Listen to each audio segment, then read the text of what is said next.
Science का exam ना tough नहीं होता, वो ट्रिकी होता है। और कुछ क्वेश्चंस जो कि इतने ज्यादा ट्रिकी होते हैं जिनमें कि बहुत सारे स्टूडेंट्स फंसते हैं और वो मार्क्स अच्छे नहीं लेके आ पाते, जबकि कुछ स्टूडेंट्स जो कि उन ट्रिकी क्वेश्चन से बच जाते हैं वो आराम से साइंस के अंदर फुल में से फुल मार्क्स ले आते हैं। तो हाय एवरीवन, मेरा नाम है प्रशांत। आई होप मुझे आप जानते होंगे। आज डायरेक्ट वीडियो की बात करते हैं क्योंकि यार समय हमारे पास बहुत कम बचा है। साइंस का पेपर हमारा आने ही वाला है। देखो यार, कुछ बच्चे बोल रहे थे भैया इंग्लिश का पेपर अच्छा गया, कुछ बच्चे बोल रहे थे भैया इंग्लिश का पेपर बेकार गया, या फिर कोई और पेपर था वो बेकार गया। यार देखो, मैं बस तुम्हें इतना बोलूंगा, जो बीत गया उसकी चिंता नहीं लेनी हमें। क्यों? क्योंकि तुम्हारा पास्ट क्या है उससे फर्क नहीं पड़ता। फर्क पड़ता है कि तुम आगे क्या करने वाले हो और तुम आज क्या कर रहे हो। तो देखो, पेपर आएंगे, पेपर जाएंगे, कुछ पेपर खराब होंगे, कुछ पेपर बहुत अच्छे होंगे, बट हमें उससे फर्क नहीं पड़ता। अगर इंग्लिश का पेपर अच्छा गया है बढ़िया बात है, अगर बेकार गया है तो भाई उसका बदला लेंगे। बदला कैसे लेंगे? साइंस को फोड़ के। तो चलो साइंस की स्ट्रेटजी के बारे में बात करते हैं। सारी चीजें तुम्हें इसके अंदर मिल जाएंगी। सिलेबस कंप्लीट नहीं है तो कैसे करें, रिवीजन कैसे करें, पेपर को अटेम्प्ट कैसे करें, उसके अलावा बायोलॉजी की डायग्राम्स कैसे याद करें, क्वेश्चंस कैसे याद करें, फिजिक्स के न्यूमेरिकल कैसे याद करें, वो सारी चीजें आज इसके अंदर हमने एक ही वीडियो के अंदर कवर कर दिया। पूरी वीडियो देखना, चाहे 2x पे कर लो, फर्क नहीं पड़ता, बट आज की वीडियो स्किप मत करना। फर्स्ट टाइम बोल रहा हूं, स्किप मत करना, तो बहुत ज्यादा इंपॉर्टेंट है, इसलिए बोल रहा हूं। चलो फटाफट से चलते हैं, टाइम बहुत कम है। देखो, अभी तक सिलेबस कंप्लीट नहीं हुआ है। अगर कुछ स्टूडेंट ऐसे हैं जो कि 10% होंगे जिनका अभी तक सिलेबस कंप्लीट नहीं हुआ है, या फिर तुम वो स्टूडेंट हो जिसने सिलेबस तो कंप्लीट कर लिया पर तुम्हें कॉन्फिडेंस नहीं आ रहा है, तो देखो तुम्हें क्या करना है, ध्यान से समझना। सिंपल सी बात है, अगर तुम्हारा बहुत सारा सिलेबस बचा है तो तुम्हें नोट्स प्रेफर करने हैं। नोट्स किसके नोट्स प्रेफर करने हैं? Short notes. जैसे बहुत सारे चैनल है, चैनल का नाम दे देता हूं, शोभित निर्वाण हो गया, पढ़ले हो गया, ऐसे बहुत सारे चैनल है जिन्होंने की बहुत बेहतरीन नोट्स बना रखे हैं, उनके नोट्स आप प्रेफर करोगे। अगर तुम्हारे कुछ टॉपिक्स वीक हैं, जैसे कि इमेजिन करो तुम्हें एक चैप्टर नहीं आता कार्बन एंड कंपाउंड, तो उसके लिए तुम नोट्स को प्रेफर मत करना। उसके लिए तुम वन शॉट वीडियोस देखना। वन शॉट वीडियो तुम्हें साइंस की हमारे चैनल, मैंने खुद ने पढ़ाई हुई है साइंस, उसकी प्लेलिस्ट में मिल जाएगा। ठीक है। पॉइंट नंबर 2, बहुत ध्यान से समझना, अवॉइड मैराथन्स। अवॉइड मैराथन्स, ये क्या लिखा है? ये बहुत ज्यादा इंपॉर्टेंट है। देखो, बहुत सारे बच्चे ऑफेंड होंगे, शायद बहुत सारे टीचर्स भी मुझसे आज ऑफेंड हो जाएंगे, बट मैं आज सच्चाई बोलूंगा। देखो, हर एक यूट्यूब चैनल चाहता है कि उसके व्यूज आए, तो आखिरी के टाइम पे हर कोई आएगा और हर कोई बोलेगा मैं मैराथन कराऊंगा, यहीं से बनेगा पेपर, यहीं से आएगा पूरा का पूरा पेपर। एंड यार देखो, वो अपने नजरिए से गलत नहीं है, बट मैं रियलिटी बताता हूं तुमको, उन मैराथन्स का कोई फायदा नहीं है। क्यों? क्योंकि तुम क्या कर रहे हो, पहले एक टीचर से पढ़ रहे हो, फिर दूसरे से पढ़ रहे हो, फिर तीसरे से पढ़ रहे हो। अरे भाई, ये समय रिवीजन का है, रिवीजन का। मेरे भाई मेरी बहन, अगर तू रिवीजन नहीं कर रहा, पूरा साल तेरा खराब है। पूरे साल तूने कितनी मेहनत करी हो, बट आखिरी के टाइम पे जो रिवीजन नहीं करेगा वो नहीं कर पाएगा। तो इस समय पर मैराथन्स को अवॉइड करो। अगर तुम्हें यूट्यूब पे देखना है तो वो देख लेना जो कि क्वेश्चन प्रैक्टिस वाले सवाल होते हैं। जैसे कि इमेजिन करो एक चैप्टर तुम्हारा वीक है तो उसकी क्वेश्चन प्रैक्टिस कर लेना, बट ऐसे मैराथन्स जो होते हैं जो 6-6, 7-7 घंटे के होते हैं, उनको प्लीज अवॉइड करो यार। हाथ जोड़ के रिक्वेस्ट है, एंड तुम्हारे भले के लिए बोल रहा हूं, इसलिए बस तुम्हें सच्चाई बता रहा हूं। तीसरा पॉइंट, एनसीईआरटी एग्जाम्पल और एक्सरसाइज। याद रखना, तुम्हारा बोर्ड का पेपर एनसीईआरटी से बनता है 80% तक। तो एनसीईआरटी की अगर तुमने एग्जाम्पल और एक्सरसाइज नहीं करी है तो करने बैठ जाओ फटाफट से। सबसे पहला काम ये कर लेना। उसके अलावा 1 या फिर 2 सैंपल पेपर। अब देखो, यहां पर भी मैं रियलिटी बता देता हूं। बहुत सारे लोग आपसे बोल रहे होंगे सैंपल पेपर करो, बट मैं बोलता हूं सैंपल पेपर मत करो। क्यों मत करो? क्योंकि इमेजिन करो तुम आखिरी के दिन पे एक सैंपल पेपर कर रहे हो, और वो सैंपल पेपर थोड़ा टफ होता है। कुछ किताबों के अंदर सैंपल पेपर थोड़े टफ होते हैं, और वो सैंपल पेपर तुमने करा और तुम्हारा कॉन्फिडेंस गिर गया, और उस गिरे हुए कॉन्फिडेंस के साथ अगर तुम अगले दिन पेपर देने जाओगे तो तुम्हारा पेपर खराब होगा। इसलिए मैं बोल रहा हूं, पेपर से एक दिन पहले तो कोई सैंपल पेपर लगाना ही नहीं है। अभी अगर 2-3 दिन बचने हैं तो उसमें तुम 1 या 2 सैंपल पेपर प्रैक्टिस कर लेना, बट उससे ज्यादा मत करो, वरना तुम्हारा कॉन्फिडेंस गिरेगा। इस समय पर हमें रिवीजन पे फोकस करना है, ना कि ज्यादा क्वेश्चन प्रैक्टिस पे। तो प्लीज याद रखना, ये चीज मत करना। चाहे कोई भी बोल रहा हो, भैया आप पे हम क्यों विश्वास करें? क्योंकि यार सिंपल सी बात है, मैं तुम्हारे जैसे हजारों बच्चों को मेंटोर करता हूं। अभी 12वीं बोर्ड भी चल रहे हैं, 10वीं बोर्ड भी चल रहे हैं, तो बच्चे आगे मुझे कॉल करते हैं एग्जाम के बाद, भैया ये गलती मैंने करी, ये गलती मैंने करी। तो उन सबकी गलतियों का मैं एक समराइज करता हूं और वो मैं तुम्हें बताता हूं। ठीक है, चलो आगे बढ़ते हैं। अगला पॉइंट क्या है? Important topics. अगर तुम एक वो स्टूडेंट हो जो कि यार इंपॉर्टेंट टॉपिक्स ढूंढ रहा है, तो भैया इधर उधर मत घूमो। एक पूरी पीडीएफ बना दी, यहां पर मैं दिखा भी दूंगा। केमिस्ट्री हो गया, फिजिक्स हो गया, बायो हो गया, तीनों के हर एक चैप्टर के इंपॉर्टेंट टॉपिक्स लिख दिए उसके अंदर। तो वो तुम्हें डिस्क्रिप्शन में मिलेगी, टेलीग्राम पे मिलेगी, उसका तुम पूरा यूज कर लेना। और वो इंपॉर्टेंट पता है क्यों है? वो इंपॉर्टेंट इसलिए क्योंकि यार देखो, आखिरी के टाइम पे अगर तुम इन टॉपिक्स पे फोकस करोगे तो 90% पेपर तो यहीं से आएगा। बट हाँ, अगर तुम एक वो स्टूडेंट हो जिसने पूरे साल पढ़ाई करी है तो देखो यार तुम्हें तो पूरा रिवाइज करना है, तुम इंपॉर्टेंट टॉपिक्स के भरोसे मत बैठना, क्योंकि इंपॉर्टेंट टॉपिक से केवल 90 से 95% पेपर आता है, उसके अलावा जो 5 से 10% पेपर होता है वो पूरे पोर्शन से ही आता है। तो पीडीएफ डिस्क्रिप्शन में टेलीग्राम पे। अब बात करते हैं पेपर प्रेजेंटेशन की। देखो पेपर को अटेम्प्ट कैसे करना है, सबसे पहले ये बात करते हैं। पॉइंट क्या है, पेपर देखते ही क्या करें, पेपर देखते ही क्या करें, बोलेंगे भैया पेपर देखते ही हम तो भगवान को याद करते हैं। अच्छी चीज है, भगवान को याद करो एंड उसके बाद पेपर हाथ में उठाओ और पेपर जब तुम रीड कर रहे हो तो तुम क्या करते हो, भैया हम ना एमसीक्यू वाले जो सवाल होते हैं ना उनके आंसर सोचने लग जाते हैं, इसका ए है, इसका बी है, इसका सी है, इसका डी है। यही तो तू गलत कर रहा है, यही तो तू गलत कर रहा है। तुझे क्या करना है, 3 चीजें करनी है तुम्हें शुरू के 15 मिनट के अंदर, ध्यान से देखना। पॉइंट नंबर 1 देखना यहां पर, अंडरलाइन यूनिट्स। इसका क्या मतलब है, ये बेस्ट स्ट्रेटेजी है, ध्यान से सुनना। देखो इमेजिन करो आप एक क्वेश्चन पढ़ रहे हो, आप पेपर पढ़ते हो ना स्टार्टिंग के टाइम पे, जब आप पेपर पढ़ रहे हो तो आपने देखा कि एक न्यूमेरिकल है इलेक्ट्रिसिटी का, उसमें दे रखा है सेंटीमीटर, तो वो जो यूनिट है ना सेंटीमीटर, उसको तुम अंडरलाइन कर लो। पता है क्यों, क्योंकि जब तुम अटेम्प्ट करने आओगे ना उस सवाल को तो 90% चांस है कि तुम उस सेंटीमीटर को मिस कर दोगे। होता है ना बहुत बार कि भैया सिली मिस्टेक हो गई, तो सिली मिस्टेक को बचाने के लिए जब तुम पेपर पढ़ रहे हो पहले ही पेपर के अंदर पेंसिल से अंडरलाइन कर लो सेंटीमीटर, या फिर किसी यूनिट के अंदर मीटर है तो मीटर को अंडरलाइन कर लो।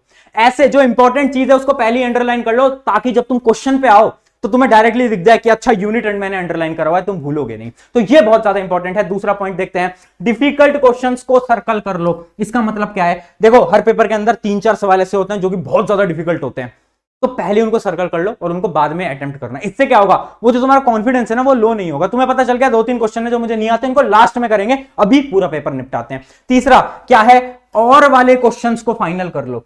और वाले क्वेश्चंस होते हैं ना कि और इसको अटेम्प्ट करो या इसका अटेम्प्ट करो, वो जो और वाले सवाल हैं उन सभी को फाइनलाइज कर लेना स्टार्टिंग के अंदर ही, उससे आपका टाइम बचेगा। वरना बहुत सारे बच्चे तो यही सोचते रह जाते हैं ये वाला करूं या ये वाला करूं। तो पहले ही पेपर पढ़ते ही ये तीनों चीजें आपको फाइनलाइज कर लेनी है, ठीक है। अब बढ़ते हैं आगे। अगला पॉइंट क्या है, लास्ट नाइट जब आपका एग्जाम है और एग्जाम से एक रात पहले भैया क्या पढ़ा जाए।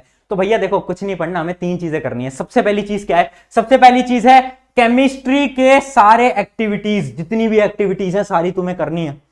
इसके लिए भी एक पूरी पीडीएफ बना रखी है, वो भी आपको टेलीग्राम पे मिल जाएगी या फिर मैं डिस्क्रिप्शन में डाल दूंगा। उसके अलावा फिजिक्स के फॉर्मूला, जितने भी फिजिक्स के फॉर्मूला हैं एक बार सारे देख लेना। उसके अलावा बायोलॉजी के डायग्राम के लिए भी एक पूरी चीट शीट बना दी है। तो यार मैं आपके लिए पूरा खड़ा हूं, यहाँ पर मेरी टीम पूरी खड़ी है यहाँ पर, तो जितनी भी चीज तुम्हें चाहिए सब कुछ प्रोवाइड किया जाएगा फ्री ऑफ कॉस्ट में। तो पूरा वो बना दिया है, उसकी भी लिंक डिस्क्रिप्शन में दे दूंगा, यहाँ पर दिखा भी दूंगा। बड़ी शानदार सारे इंपॉर्टेंट डायग्राम्स की विद लेवल आपको पूरा दे दिया, जिससे कि आप आराम से रिवाइज कर पाओगे। आगे चलते हैं आगे देखते हैं आगे क्या है, अंडरलाइन टेक्निक। अंडरलाइन टेक्निक के बारे में बात करता हूं, बहुत ज्यादा इंपॉर्टेंट है, ध्यान से सुनना। देखो जब आपकी कॉपी चेक होती है ना मेरे भाई, तो कॉपी चेक करते टाइम ना एग्जामिनर ढूंढता है वो कीवर्ड कि कीवर्ड कहां है। जैसे कि एग्जांपल देता हूं, क्वेश्चन आया what are the causes of myopia. आपको पता होगा अगर आप 10वीं की स्टूडेंट हो मायोपिया क्या होता है। तो क्वेश्चन आया what are the causes of myopia. तो मायोपिया का कॉज क्या होता है, मायोपिया का कॉज होता है elongation of the eyeball, यही कॉज होता है। तो अगर तुमने पूरी थ्योरी लिखी, उसके अंदर आपने ये सब लिखा एंड उसमें आपने ये भी लिखा अलोंगेशन ऑफ आई बॉल, और आपने पेंसिल से लास्ट में अलोंगेशन ऑफ आई बॉल को अंडरलाइन कर दिया, तो टीचर आएगा, चेक करेंगे टीचर, जैसे आपकी कॉपी चेक कर रहे हैं, क्वेश्चन पढ़ा, उन्होंने आंसर देखा, उन्हें डायरेक्टली दिखेगा कि अलोंगेशन ऑफ आई बॉल पे अंडरलाइन करा हुआ है, वो टिक करेंगे, पूरे नंबर देंगे, आगे बढ़ जाएंगे। तो ये क्या है, अंडरलाइन टेक्निक। ये अंडरलाइन टेक्निक बहुत ज्यादा इंपॉर्टेंट है, स्पेशली शॉर्ट आंसर्स के लिए। लॉन्ग आंसर के लिए उतने काम में नहीं आती, बट शॉर्ट आंसर के लिए बहुत ज्यादा इंपॉर्टेंट है। याद रखना जब भी तुम आंसर लिख रहे हो साइंस के, एक ऐसा कीवर्ड होता है जो कि बहुत इंपॉर्टेंट होता है, जो आपके 2 मार्कर या 3 मार्कर क्वेश्चन होते हैं उनके लिए। तो जितने भी इंपॉर्टेंट आपके जो पॉइंट्स हैं उनको अंडरलाइन कर लो। जैसे ही टीचर आएगा देखेगा, आगे बढ़ेगा। और मैं फिर से बोल रहा हूं, जितना कम टाइम टीचर आपकी कॉपी में लगाएगा उतने ज्यादा आपके नंबर आएंगे। ये एक वीडियो में भी मैं आपको एक्सप्लेन कर चुका हूं। अगला पॉइंट देखते हैं। अगला पॉइंट क्या है, न्यूमेरिकल ट्रिक। देखो न्यूमेरिकल ट्रिक बहुत ज्यादा इंपॉर्टेंट है। न्यूमेरिकल ट्रिक में क्या है, 2 चीजें हैं। सबसे पहले जितने भी मेरे लेक्चर्स हैं उसके अंदर मैंने हर बार बोला है, देखो अगर आपको रिवाइज करनी है ना पूरी साइंस, तो मेरे लेक्चर्स हैं उनसे कर लेना। अब ध्यान से देखना, गिवन और फॉर्मूला लिखो। कुछ बच्चे जो कि डायरेक्टली न्यूमेरिकल अटेम्प्ट करने लगते हैं, अरे ऐसे नहीं होता। पहले आपको लिखना है गिवन क्या है, जैसे कि भैया रेजिस्टेंस गिवन है, रेजिस्टिविटी गिवन है, उसके बाद फॉर्मूला लिखा, उसके बाद सॉल्व करा और लास्ट में यूनिट लगाना मत भूलना। ये पूरा फॉर्मेट होता है, अगर तुमने एक भी चीज मिस कर दी नंबर कटने की चांसेस बनती हैं। अगला पॉइंट, रफ वर्क स्ट्रेटेजी। ये क्या होता है, ध्यान से समझना, ये बहुत इंपॉर्टेंट है। देखो ये आपकी नोटबुक है, आप नोटबुक के शायद मार्जिन में रफ वर्क करते होगे या तो लास्ट में रफ वर्क करते होगे। तो जब भी आप फिजिक्स के न्यूमेरिकल को सॉल्व कर रहे हो ना रफ में, तो उधर एक नंबरिंग जरूर डाल लेना। जैसे कि इमेजिन करो यहां पर मैं रफ कर रहा हूं, यहां पर मैं रफ कर रहा हूं, तो आप वहां पर पॉइंट जरूर डाल लेना। जैसे कि नंबर 1, इमेजिन करो आप क्वेश्चन नंबर 1 सॉल्व कर रहे हो, तो आप यहां पर नंबर 1 जरूर डाल लेना रफ के अंदर भी। भैया रफ के अंदर 1 डालने से क्या होगा, ये बहुत ज्यादा इंपॉर्टेंट है, क्योंकि जब तुम लास्ट में आते हो ना पेपर रीचेक करने के लिए, रिवाइज करने के लिए आते हो ना लास्ट में, तुम चेक करोगे अपनी कैलकुलेशन को। तो देखो साइंस के पेपर के अंदर तुम्हारे पास इतना टाइम नहीं होगा कि तुम पूरी कैलकुलेशन वापस से करो फिजिक्स की बैठ के। तो उससे बढ़िया है कि तुम रफ में ऐसे नंबरिंग डालकर कर लेना। उससे क्या होगा, तुम्हें बस लास्ट में जाकर अपने रफ वर्क को चेक करना है, इजीली तुम्हें पता चल जाएगा। अच्छा क्वेश्चन नंबर 7 यहां पर है, क्वेश्चन नंबर 7 मैंने रफ में यहां पर करा हुआ है। और देखो टीचर पे कोई भी इसका बैड इंपैक्ट नहीं पड़ता। रफ वर्क में चाहे तुम कुछ करो, टीचर को कोई फर्क नहीं पड़ता, कोई इसको देखकर तुम्हें नंबर नहीं देता। तो याद रखना, रफ जहां पर भी तुम कर रहे हो फिजिक्स के न्यूमेरिकल्स का, उसमें 1, 2, 3 जरूर डाल लेना। जो भी क्वेश्चन नंबर है वो तुम जरूर लिख देना, ताकि जब तुम रिवाइज करो तो तुम्हारा दिमाग चमके कि अच्छा मैंने इस क्वेश्चन को ऐसे सॉल्व करा, एक बार चेक कर लेता हूं फटाफट से, वरना आखिरी के टाइम पे बहुत ज्यादा टाइम लग जाएगा। तो ये हमारी बहुत ज्यादा इंपॉर्टेंट स्ट्रेटेजी है, इस चीज को याद रखना एग्जाम टाइम के दौरान। अगली देखते हैं, अगली क्या है, फाइनल टिप्स। अब देखो कुछ फाइनल टिप्स दे रहा हूं, बहुत ध्यान से सुनना, अपनी आंखें दिमाग खोल लो, क्योंकि ये one of the best strategy होने वाली है। पहली चीज देखो, बायो के आंसर लिखने से पहले सोच लेना। देखो भैया बायो के आंसर याद नहीं होते। देखो अगर तुम्हें डायग्राम याद नहीं होते उसका कोई सोल्यूशन नहीं है, डायग्राम बार बार प्रैक्टिस करो। बट अगर तुम्हें आंसर याद नहीं होते, एक टेक्निक बताता हूं, बहुत सिंपल सी टेक्निक है। देखो आंसर्स को, बायो के आंसर्स को एग्जाम में लिखना थोड़ा मुश्किल है, तो जैसे ही एक क्वेश्चन आया ना लॉन्ग आंसर, तो तुम पहले 1 मिनट लेके सोच लो कि आपको लिखना क्या है, और अपने लास्ट पन्ने पे जाओ, रफ पेज पे जाओ, और वहां पर कुछ छोटे छोटे पॉइंटर्स बना लो कि भैया पॉइंटर नंबर 1 कि बायो के इस क्वेश्चन के अंदर मैं इन 3 पॉइंटर पे आंसर लिखूंगा। जैसे क्वेश्चन है हेरिडिटी इन एवोल्यूशन का, तो आपने 3 पॉइंटर छोटे छोटे लिख लिए रफ पेज पे, तो आपका दिमाग क्लियर हो गया कि आपको आंसर लिखना कैसे। अब आओ अपनी फेयर कॉपी पे और अपना अपना अपना आंसर पूरा लिख दो। ये मैं क्यों बता रहा हूं, ये मैं इसलिए बता रहा हूं क्योंकि यार बायो के क्वेश्चन बहुत बार बच्चे ऐसा करते हैं कि पहले कुछ लिखते हैं, फिर उन्हें लगता है कि यार कुछ गलत लिख दिया, उसके बाद पूरा क्वेश्चन कट कर देते हैं। इससे आपका बहुत टाइम वेस्ट होगा। तो जिस क्वेश्चन में आपको थोड़ी कंफ्यूजन हो रही है ना, 1 मिनट लो, रफ पेज पे आओ और आराम से उसके थोड़े पॉइंट सोचो, उसके बाद लिखना। ऐसा मत करना डायरेक्ट आंसर पे आ गए हम तो कुछ भी लिखेंगे। अरे भाई कुछ भी लिखोगे नंबर नहीं मिलेंगे, नंबर नहीं मिलेंगे, ध्यान रखना। तो थोड़ा सोच के लिखना। अगला पॉइंट क्या है, केमिस्ट्री में रिएक्शंस को सोचकर लिखना। देखो केमिस्ट्री के जितने भी रिएक्शन है, ट्राई करना सारी रिएक्शंस आपने बैलेंस्ड रिएक्शन लिख रखी हो। बैलेंस्ड रिएक्शन, बैलेंस्ड इक्वेशन आप समझते हो ना, बैलेंस्ड इक्वेशन लिख के आना, ट्राई करना। मतलब मैं ये नहीं कह रहा कंपलसरी है इसके नंबर कट जाते हैं, बट हाँ कुछ टीचर काट सकते हैं, बट ऐसा नहीं है कि ये कंपलसरी है। बट फिर भी सेफ पॉइंट में रहने के लिए मैं आपको सजेस्ट करूंगा केमिस्ट्री के अंदर बैलेंसिंग करके आना। जितनी भी आप इक्वेशन लिख रहे हो अनबैलेंस्ड इक्वेशन मत लिखना। उसके अलावा क्या है, आंसर में गैप्स रखना। जैसे कि क्वेश्चन नंबर 1 क्वेश्चन नंबर 2 के बीच में 2 या 3 लाइन के गैप होने चाहिए, वो आपको पता ही है। तो ये हमारी टिप्स थी और ये बहुत ज्यादा इंपॉर्टेंट है। अब एक 1 to 1 आखिरी चीज मैं आपको बताता हूं। देखो यार एग्जाम पास आ रहे हैं, 2 दिन में आपका ये साइंस का पेपर है। कुछ बच्चे लास्ट के दिन में देख रहे होंगे तो एक ही दिन बचा होगा। यार डर लगना बहुत मतलब कॉमन है। साइंस का पेपर फिर से बोल रहा हूं कि ये ना टफ नहीं होगा, ये ट्रिकी होगा। कुछ सवाल ऐसे होंगे जो कि आपको फंसाएंगे, तो हमें फंसना नहीं है। हमें क्या करना है, उन सवाल पे स्टार्टिंग में ही सर्कल मार के उनको लास्ट में अटेम्प्ट करना है। तो फंसना नहीं है सवालों में। सारे सवालों में बार बार पढ़ के थोड़ा दिमाग में सोचना, क्योंकि साइंस के क्वेश्चन ना कभी कभार लैंग्वेज में ट्रिकी आते हैं।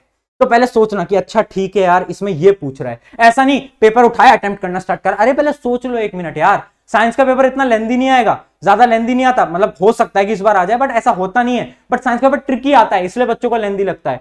तो पहले एक बार सोच लेना कि तुम लिख क्या रहे हो, वरना बहुत बार बच्चे बार बार आंसर लिखते हैं, उनको कट करते हैं। ये बहुत बड़ा इंप्रेशन डालता है आपके एग्जामिनर के ऊपर। अगर आप बार बार कट कर रहे हो, उन्हें लगेगा कि यार ये बच्चे में तो कॉन्फिडेंस ही नहीं है, कुछ भी लिख रहा है, कुछ भी काट रहा है। तो ऐसा मत करना। एंड याद रखना ये एग्जाम तुम्हारी लाइफ का सबसे बेहतरीन एग्जाम होने वाला है। और साइंस तो हमने आपको पढ़ाई है तो आपका होगा ही बेहतरीन, उस बात की तो गारंटी मैं आपको दे देता हूं। अब एक कमेंट तुम सब करके जाओगे अगर यहां तक पहुंचे हो तो, कि भैया साइंस को फोड़ेंगे, साइंस को फोड़ेंगे। लगा दो भैया आप साइंस के पेपर में। मिलते हैं अब, और अगला पेपर साइंस के बाद वाले पेपर को भी देख लेंगे। ऐसे ही सारे पेपर निकाल देंगे और 10वीं के अंदर हम 95+ ला रहे होंगे। उसके बाद प्रशांत भैया के चैनल पे भी आ रहे होंगे और इंटरव्यू दे रहे होंगे। ऑन दिस नोट शुक्रिया एवरीवन, मेरा नाम है प्रशांत। मिलते हैं नेक्स्ट वीडियो के अंदर।